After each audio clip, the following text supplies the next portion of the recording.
ray. This time, it was thin, dense, and non-stop like a laser machine gun, threatening to indiscriminately destroy the entire market with tremendous firepower. Swoosh, swoosh, swoosh, swoosh. For a moment, the market was pelted with green rays. Gao Yang, while taking cover by a cement platform, was reminded of a laser light show at nightclubs. Under such relentless firepower, anyone would be asking for death to get close to the monstrous man. Gao Yang felt a headache brewing. Lithe Snake was bad at following orders. He had told him to attract the ranged attacks, not duel Officer Lu. While lying on the ground, Gao Yang made a gesture at Grey Bear, who wasn't far from him. I'll attract the fire. Get close when you spot a chance. He then activated the replicated gecko. Leaping up from the platform for vegetables, he threw 2 carrots at Officer Lu. They weren't going to do much compared to throwing knives, of course, but Officer Lu didn't have the sound mind to discern between different projectiles. As expected, Officer Lu shifted its target to Gao Yang and stopped its random shooting spree. Gao Yang had charged at Officer Lu for exactly the purpose of attracting its attention. Sensing the incoming threat, Officer Lu gathered green energy in both his right arm and his mouth. Gao Yang's heart sank. Shit. Why is it attacking both ways when it comes to me? Growling. The 2 rays of light shot out at the same time, one thicker than the other. Propelling himself up with all the power he could muster, Gao Yang made a flip in the air with difficulty and barely dodged the converging deadly rays. Without Gecko, he wouldn't have been able to make it with his agility alone. 2 seconds later, Gao Yang landed, and he jumped toward Officer Lu without pause. Officer Lu was going to launch another attack, but Grey Bear knocked into him from the side out of nowhere like a fearless metal-plated tank, shouting as he put his back into the impact. Officer Liu raised his right arm to block reflexively, but still got knocked off its feet with a thud. Clang! Officer Liu slammed into the rolling door of a storefront, making a loud bang. The sheer impact knocked the metal door off the bearings and left a dent in the middle. Trap it with the door, Gao Yang shouted. Without missing a beat, Grey Bear rushed over and grabbed the top and bottom of the rolling door. With a yank and a push, he wrapped Officer Liu tightly between the door like a sushi roll. However, the door was far from sturdy enough. Under the corrosive rays, it was as easily breakable as a sheet of paper. Pew! Indeed, a thin ray of light put a hole in the rolling door. Grey Bear hurriedly retreated, almost hit by the attack. Gao Yang had already rushed toward Officer Liu, but he wasn't certain his attack would be effective. His fire couldn't reach its full damage output if he failed to keep the target still for more than 5 seconds. However, there was no better way. He concentrated his energy in his hands, about to activate fire. Out of the way. Then a yell came from his left. He turned to see a thick metal beam floating in the air, stabbing at Officer Liu. Crack, thud. It pierced through the folded door before penetrating Officer Liu's body, pinning him to the wall at an upward angle. It was then Can's invisibility lost effect. The trio were revealed to be holding the metal beam with all 6 hands, pinning Officer Liu firmly to the wall with their teamwork. 3 pairs of hands were certainly better than 1 pair, Gao Yang thought, surprised in a good way. Unfortunately, their moment of glory lasted no more than 3 seconds. Ow, my foot! Can fell on her bottom. She seemed to have twisted her ankle while charging. Ziren rushed to Gao Yang and covered his ears with both hands. Surprised, Gao Yang didn't realize what was happening before Ronnie burst into a strange scream, his throat bobbing. Kaya, kaya, ah. Gao Yang was hit with a wave of irritation as if 100 people were fighting in his head, the chaos preventing him from focusing on anything. The effect, fortunately, was diminished with his ears covered, and he came to his senses slowly. It was Ronnie's disorientation, Gao Yang realized. It worked on Officer Liu as well, and instead of making an attack, the monster wrapped in metal and pinned to the wall struggled senselessly while crying out. The rolling door sandwiching Officer Liu loosened and slowly opened by a crack. Gao Yang raised his hands at the metal plates opening like a blooming flower, pushing all his fiery energy into the attack. Fire! The twin torrents of flames crossed and overwhelmed Officer Liu, devouring him whole and scorching the air in the area. Waves of heat rippled outward, making everyone shield their eyes reflexively and back away. At some point, the hands covering Gao Yang's ears had pulled back. Ronnie also stopped making the disorienting scream, allowing Gao Yang to pour all his energy into burning their enemy with a single-minded focus. Crackle! All that could be heard was the sound of blazing flames. The 1 minute crawled by like years as Gao Yang emptied himself to the last drop of energy. He panted, drenched entirely in sweat. A strong vertigo hit him and made him feel like up and down had reversed. The steel pipe pierced into the wall was heated to the point that it glowed red, and the pinned monstrous body was burned into a charred mummy, its color somewhere between deep green and deep brown. The sickly sweet fragrance of burned protein mixed with the pungent smell of chemicals. The combination was vomit-inducing. Can, with the most honest reaction of them all, was the first to drop to her knees and throw up. Gao Yang, on the other hand, had learned from all his previous experiences and held his breath in time, avoiding the same fate. He did his best to keep himself upright and accessed his system. He only allowed himself to relax when he made sure that the bonus to luck points acquisition had stopped. He turned away from Officer Liu's pitiful and sad-looking body. Only until the disgusting smell subsided did he take a deep breath and tiredly issue orders. Notify the guild, lied Snake. Have them send someone to clean up the mess. Grey Bear, keep watch outside the market and make sure no one comes close. Ronnie, Ziren, find the security office of the market and destroy. No, take all the surveillance footage to report to Elder Black Tortoise. They nodded and each got on their assigned tasks. Whew, that feels terrible. I've thrown up all my late-night snacks. Ken was still on the ground. Having finally stopped vomiting, she wiped her mouth with her sleeve and belatedly looked up. Why are they all gone? She then pointed at her nose and asked impatiently, what about me, Captain? What should I do? Just rest. And check your ankle. Gao Yang plopped himself down on a plastic chair. He was drained. Ken fake sobbed to express how touched she was, batting her eyelashes at Gao Yang with an admiring look. You were so cool, Captain. Cooler than our previous captain. Is that so? Gao Yang smiled wryly. Although the night was far from uneventful, he believed he had somewhat established his authority as team captain through their first mission together. Where did your previous captain go? Gao Yang asked. Promoted. No, just no longer with us. Ken smiled, but her eyes were sad. Dead. Gao Yang was surprised. Yeah. Ken put on a serious look. You should be careful, Captain. Being team captain at the Kylan Guild is dangerous. The death rate is as high as... Alright, stop. Gao Yang smiled bitterly. Let's not dwell on such a morbid topic. Half an hour later, the guild sent a specialized team to take care of the aftermath. Gao Yang and his team returned to the Black Tortoise branch in the walled city of 10 Dragons for healing and recuperating. They also answered questions and gave reports. Soon, the morning came. They parted ways and each went back to their mundane lives. During the morning classes, Gao Yang was so tired that he slept through lunch. Then during the evening self-study, he received an encoded message on the work phone the guild assigned him. Come early morning, Old Fisherman Wharf. There was only the time and location, no name. The message deleted automatically in less than 3 seconds. After the evening self-study, Gao Yang went back home and sneaked out to the meeting place on time. The Old Fisherman Wharf was located upstream of the Li River. It was no longer in use, and the place was desolate and silent in the early morning, the night wind pleasantly cool. Gao Yang waited for 10 minutes until a small yacht showed up without light on. It slowly sailed toward Gao Yang and finally docked by the pier. It was a white, two-tiered vessel, the style dating it to quite a long time ago. After some hesitation, Gao Yang stepped onto the yacht and headed to the bow.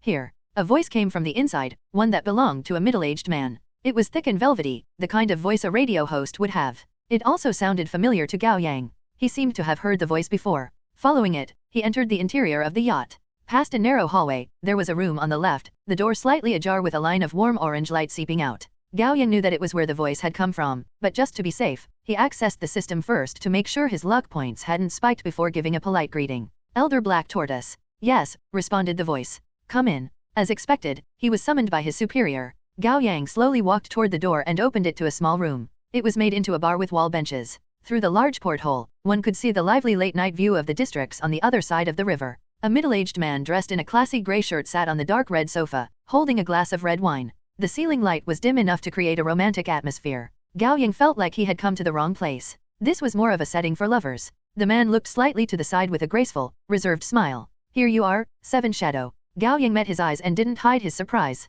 You. Yes, it's me. The man had expected to be recognized. Have a seat. His name was Yanfeng, a well-known character actor. Aged 42, he was a dignified man with a sophisticated and graceful presence, perfect for playing the male lead of period pieces set in ancient China or the Republican era one. Gao Yang's mother was an avid fan of Yanfeng and never missed any shows he starred in. Before, Gao Yang would have lost his calm before a celebrity and asked for signatures. Now, however, he was someone who had to keep his composure so that he wouldn't be taken lightly. Gao Yang sat down on the sofa across from Yanfeng. Should I call you Mr. Yan, or Elder Black Tortoise? We aren't at the base, so just call me Mr. Yan. Yanfeng quietly considered Gao Yang. It was obvious what he was doing, but it didn't feel intrusive. Gao Yang observed the man as well. He looked similar to how he looked on TV, but slimmer and with deeper, sharper eyes. His lips were thinner as well. Yanfeng glanced at his name brand watch and got right to the point. I have a full schedule tonight. We have another 20 minutes. Noted. Gao Yang nodded. I'm glad to have you with us. It is an honor to join the Kailan Guild, Gao Yang responded in kind.